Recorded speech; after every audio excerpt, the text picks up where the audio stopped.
le bouc émissaire parfait, ce sont les étrangers qui sont arrivés déjà à l'époque et qui étaient venus compenser le manque justement de main-d'œuvre des cadres noirs formés pendant la période de l'apartheid. Et donc aujourd'hui, on en est là, malheureusement. Cyril Ramaphosa lui-même, qui est impliqué dans cette histoire d'argent trouvé dans sa résidence il y a quelques années, et la Cour suprême vient d'annuler justement le non-lieu qui avait été prononcé à l'époque, et donc il y a procédure de destitution qui se met en place. D'ailleurs, on a vu... Salut à toutes et à tous, soyez la bienvenue sur la chaîne. Alors que l'Afrique du Sud traverse une nouvelle vague de tensions sociales et sécuritaires, le pays est une fois de plus secoué par une montée inquiétante des violences xénophobes visant les étrangers africains.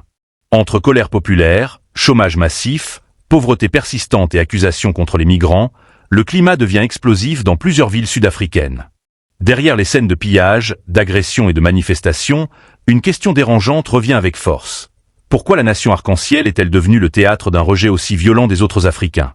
Dans cette émission intitulée « Afrique du Sud, tempête xénophobe », les intervenants analysent les causes profondes de cette crise, les responsabilités politiques et les conséquences dramatiques pour l'unité africaine. Les Sud-Africains noirs qui ont été pendant longtemps les victimes de l'apartheid, n'est-ce pas, ont été maintenus justement, j'allais dire, à l'orée de la richesse. Et ensuite, parce qu'il y a aussi, au sein même de la société sud-africaine, une fracture importante entre les pauvres, les miséreux, les misérables qui manifestent, et la classe moyenne noire qui a émergé depuis 1994, dont Cyril Ramaphosa est un exemple. Et donc, le bouc émissaire... parfait, ce sont les étrangers qui sont arrivés déjà à l'époque et qui étaient venus compenser le manque justement de main-d'œuvre des cadres noirs formés pendant la période de l'apartheid. Et donc aujourd'hui, on en est là, malheureusement. Cyril Ramaphosa lui-même, qui est impliqué dans cette histoire d'argent trouvé dans sa résidence il y a quelques années, et la Cour suprême vient d'annuler justement le non-lieu qui avait été prononcé à l'époque, et donc il y a procédure de destitution qui se met en place. D'ailleurs, on a vu sa réaction embarrassée face à cette situation-là. Oui. Exactement. Et Julius Malema, profitant justement de cette situation, pousse justement la population à protester et à prendre les autres Africains qui sont là pour bouc émissaire. Et on peut le déplorer. Gracia, est-ce qu'on peut dire que les autorités sud-africaines, justement, qui sont embarrassées, comme disait Alfred, regardent tout cela du balcon et finalement ne font pas grand-chose pour enrayer ce phénomène quand même qui se répète depuis 20 ans? Oui, les autorités ne font pas grand-chose. En fait, il y a, comme le dit Alfred, il faut savoir une chose, cette histoire-là d'Afrique du Sud, ça part du temps de Nelson Mandela, quand ils ont commencé à dire, par exemple, quand les Noirs, il fallait intégrer les Noirs. Ils ont dit, par exemple, que les Noirs doivent être associés dans les entreprises, doivent être à tel poste, notamment le président Cyril Ramaphosa, qui a eu des parts dans les mines, en réalité, oui. Et ce sont dans ces mines où il y a eu beaucoup de gens tués. C'est ce qu'on appelait le Black Empowerment. Oui, c'est ça. Oui, beaucoup de gens tués sur pratiquement Cyril Ramaphosa, il était derrière. Donc, il y a eu une sorte, les Noirs sud-africains ont eu l'impression qu'ils vont avoir une manne du ciel, donc comme ils vont partager, mais en réalité, il n'y a pas eu ce partage. Au niveau social, il n'y a pas eu une bonne répartition, il n'y a pas eu des mesures qui devaient suivre, et donc du coup, l'Afrique du Sud, pratiquement, est devenu un peu un pays qui ne crée pas beaucoup de richesses pour sa population, mais pour l'élite. Et les Africains, je pense qu'un pays, vraiment, s'il y a un pays où il ne devait pas y avoir de xénophobie, surtout envers les Africains, c'est l'Afrique du Sud. Bien sûr. Les pays ont beaucoup fait, notamment les pays de la ligne de front, ce qu'on appelait la ligne de front. Ils ont beaucoup fait, ils ont beaucoup aidé. Et les gens qui sont partis, bon, il y a quelques cadres, mais pas en réalité. Il y a beaucoup, surtout des gens qui ne sont pas des cadres, mais en réalité, ces Sud-Africains noirs estimés avoir des postes assez importants. Il y a des gens qui sont arrivés, il y a les Congolais, il y a les Nigériens, les Burundais et autres, qui accepter d'être payé moins cher. Ça se passe dans tous les pays, même ces pays en Europe. On sait bien que les livreurs, tout ça. Et donc, les étrangers, quand ils convertissent la monnaie, ils se disent, finalement, je gagne beaucoup. Et donc, comme il y a l'opinion publique qui est contre ces gens-là, il suffit qu'il y ait des slogans, ça a commencé même. On voit bien que il y a un côté, d'abord, au niveau racial, il n'y a pas les blancs, il y a les noirs, mais au niveau aussi noir, même le terme qui est utilisé, Doula, c'est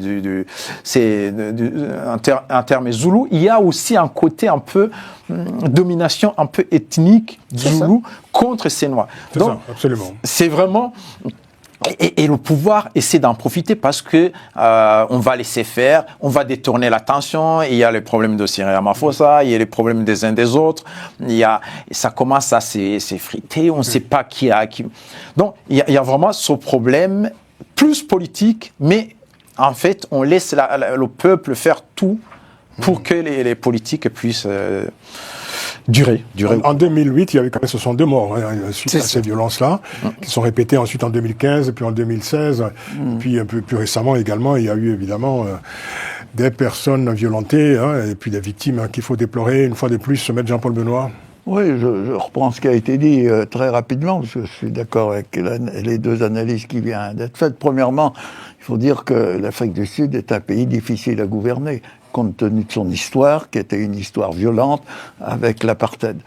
Et pour que cette transition se soit à peu près bien passée, il a fallu quelqu'un qui a la personnalité de Mandela. Absolument. Et on n'a pas tous les jours un Mandela, et je garderai comme un souvenir très important la venue de Mandela devant le Parlement européen, et ensuite j'étais apparenté au groupe socialiste, devant le groupe socialiste, et j'avais été vraiment touché par l'espèce de quiétude, d'ouverture avec laquelle cet homme avait parlé, et sans rancune, d'une certaine manière. Alors, quand il y a un problème social, effectivement. Donc, c'est un problème social de niveau de vie, d'intégration d'une partie de la population dans des fonctions bien rémunérées. On trouve un bouc émissaire. C'est classique, hélas. Donc, le bouc émissaire, on dit c'est l'étranger. On connaît ça, pas seulement en Afrique du Sud. C'est vrai. Et toute comparaison, c'est pas une comparaison valable, mais le bouc émissaire en France aussi, on a l'impression que s'il n'y a plus d'immigration, tous les problèmes, on a l'impression, certains, on a l'impression que tous les problèmes sont résolus. Donc, le bouc émissaire, c'est une faillite de l'analyse politique. Oui. Grégory ? Oui, je ne suis pas très éloigné de cette dernière phrase prononcée par Maître Jean-Paul Benoît. Je pense qu'il y a déjà un premier élément, c'est que ça envoie quand même un signal pour le continent, qu'on parle de l'Afrique du Sud, qui est la première économie sur le continent, que là où des pays vont se développer, ils sont en proie à ce type de problématique, et ce n'est pas le propre de l'Occident, comme on pourrait croire, vu d'Afrique. Ça, c'est le premier élément que je voudrais mettre en exergue. Secondement, je pense fondamentalement que l'Afrique du Sud est en train de vivre un peu sur son héritage. Quand je parle d'héritage, c'est l'héritage plutôt économique, où on a souvent vanté les mérites de l'Afrique du Sud, parce que c'est une économie financière qui est assez puissante, qui est assez forte sur pas mal de secteurs, le secteur minier, secteur agro-industriel, un certain nombre de secteurs. Mais je pense qu'il y a pas mal d'alertes qui ont été faites sur le plan intérieur pour dire que l'Afrique du Sud doit basculer dans son économie, parce que ne serait-ce que déjà, si on regarde les crises qu'il y a au niveau énergétique, avec la Société nationale, l'ESCOM, qui traverse une grosse période de difficulté. Donc, et je pense que face à ça, il faut rappeler aussi, c'est plus de 30% de chômage en Afrique du Sud. Quand on voit que par rapport... c'est énorme. Et voilà. Et là, on voit vraiment la carence et le manquement de l'ANC et de Cyril Ramaphosa, qui a déjà été sanctionné l'année dernière, puisque c'était historique. L'ANC n'a pas obtenu la majorité au niveau parlementaire et doit composer avec les différents partis politiques. Donc il y a une véritable crise, je pense, quand même économique, et je pense aussi, comme l'a dit Alfred, il y a ce moment un peu cyclique avec, dès lors qu'il y a des échéances notamment politiques, mais aussi, je pense, les éléments contextuels. Si c'est 2008 c'était la crise financière. Là, on sait ce qui se passe actuellement 2008, en Iran. Même scénario quand même en 2015, 2016. Exactement, c'est répété. Donc là, on voit que les partis politiques n'ont pas de réponse justement pour résorber le chômage sur le plan intérieur. Oui. Et là où je pense par contre qu'il faut un peu mesurer cet ostracisme et même cette violence, parce qu'il y a des vidéos qui ont circulé, c'est ce qui a du coup interpellé les pays d'Afrique de l'Ouest par rapport à leurs ressortissants, c'est que moi j'ai regardé au niveau des partis politiques, il n'y a pas encore cette instrumentalisation où on veut essayer de dresser les Sud-Africains contre les étrangers. Donc ça, c'est plutôt rassurant. C'est ça. Ouais, que ce soit les trois forces politiques. Il y a quelques timides réactions quand même. Timides réactions, il y en a qui c'est l'ancien maire sud-africain, par intérim de la police, a déclaré, a qualifié ces actes de contraires à la loi, incompatibles, dit-il, avec les principes de dignité, d'égalité, de droits humains qui fondent la démocratie. C'est sûr. Bon, c'est le minimum que... Oui, mais il n'y a pas de... En tout cas, c'est obligé. Oui. La réputation est quand même assez faible par rapport, par exemple, à ce qu'on voit aussi en Occident, où c'est vraiment un axe fort de la politique. Et puis aussi, un dernier élément assez important, je pense que l'élément de fracture au sein de la société, c'est parce que quand on regarde ces migrants ou ces immigrés qui sont en Afrique du Sud, ils sont assez bien intégrés finalement. Ils sont dans une économie formelle, ils ont des commerces, là où des Sud-Africains justement n'arrivent pas justement à trouver un emploi. Et c'est pour ça que c'est vraiment une réponse politique qu'on attend face à cette problématique. Ce qu'on peut dire, c'est que l'ANC a manqué de créativité depuis Mandela. Elle a vécu sur le mythe de Mandela et l'ANC n'a pas renouvelé à partir de la période de Mandela. Elle n'a pas mis en route un nouveau discours qui correspond à une situation différente de les premières années de Mandela au pouvoir. Et l'ANC a produit aussi de nouvelles formes d'inégalité. Exactement. Oui, donc il y a eu une défaillance des partis politiques et notamment de l'ANC, je pense. On parle même d'une violence systémique, héritée de l'époque de l'apartheid. Bien sûr.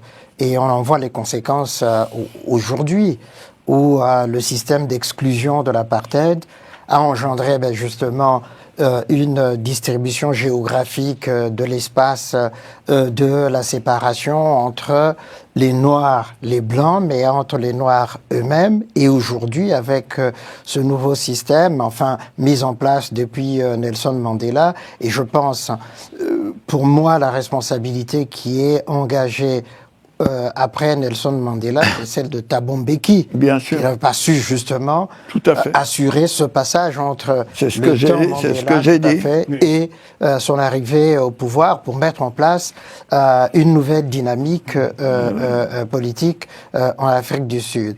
Et puis, cette philosophie de l'Ubuntu, qui avait été promulguée justement par Nelson Mandela, pour dire l'Afrique du Sud, c'est notre terre à tous, qu'on soit blanc, qu'on soit jaune, qu'on soit métis, etc. C'est notre pays à tous, et donc il faut qu'on vive ensemble dans la dignité, dans le respect, etc.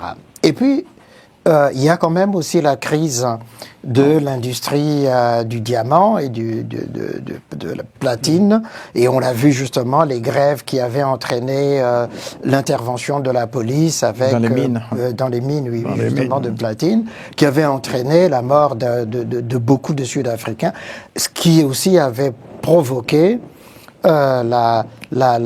et aujourd'hui encore une forme de ressentiment envers Cyril Ramaphosa, parce qu'il était... Il est associé dans ces... Exactement. On ne parle pas de son prédécesseur, quand même. Évidemment. Le démagogue Jacob Zuma, lui, il était dans le sens, justement, dans le sens olé olé, c'est pour ça que j'ai dit et tout ce qu'on veut. Populisme et tout, et ce qui a fait effectivement que... Mais même si lui, en tant que Zoulou quand même, à un certain moment, il avait la légitimité de condamner ces prurites justement de xénophobie, ces manifestations. Non, mais il faut avoir il faut avoir l'autorité morale et politique. Ça, c'est différent. Il ne l'avait pas. Juste pour conclure, c'est que les gens de l'ANC ou les gens qui ont accédé au pouvoir, ils n'ont pas été créatifs.